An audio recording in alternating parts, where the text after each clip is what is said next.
Kuala Lumpur, 1945, at the end of the Second World War. Defeated Japanese troops are still at liberty on the streets.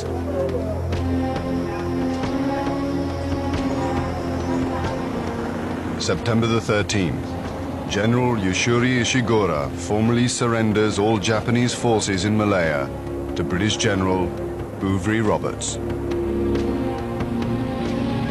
The British Empire in the Far East is restored.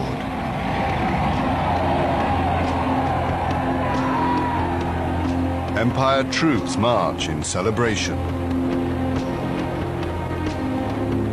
Among them, men of the Malayan People's Anti-Japanese Army, who have fought as part of the empire.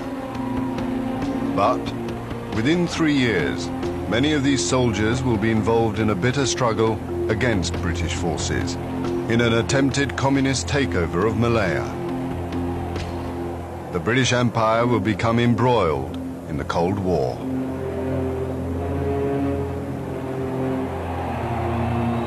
Winston Churchill, 1946.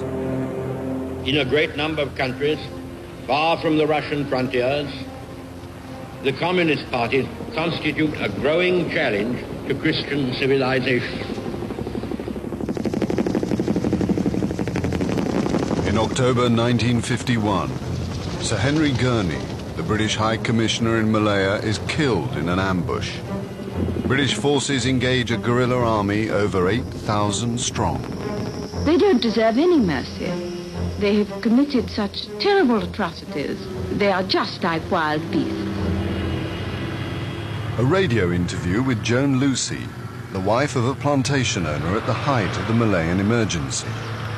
The European owners of the vitally important rubber industry are an obvious target for the communist terrorists. I was quite envious of my husband when he shot one the other day. I could in some way repay the death of my friends by getting one or two in return. As the authorities round up more and more suspected communist sympathizers, the rebels retreat deeper and deeper into the Malayan jungle.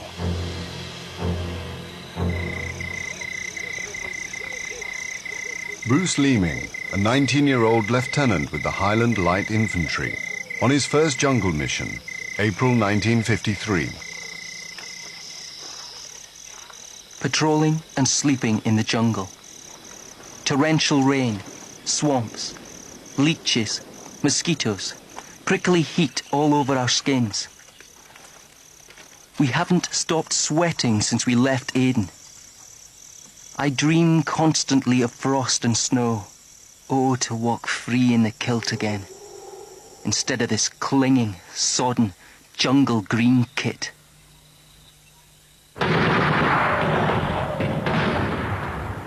British military operations are under the command of the High Commissioner, General Sir Gerald Templar.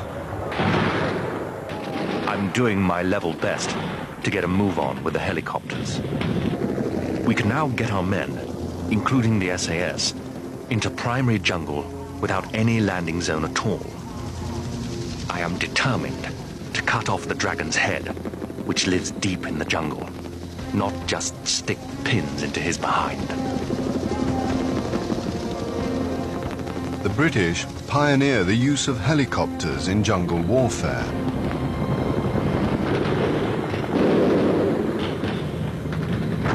Over 45,000 Empire troops are deployed.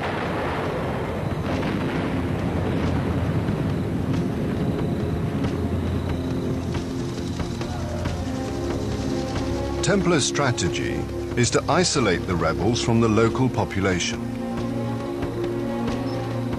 The natives hold the key to the deep jungle.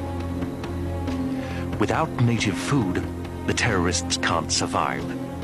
The answer is not more and more troops into the jungle, but winning the hearts and minds of the Malayan people.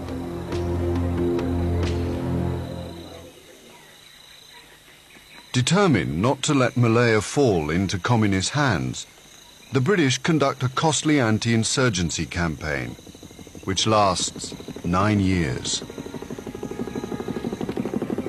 By 1957, the communist revolt is effectively at an end. Over 6,500 communist rebels are dead. Government dead number almost 2,500, including more than 500 British troops.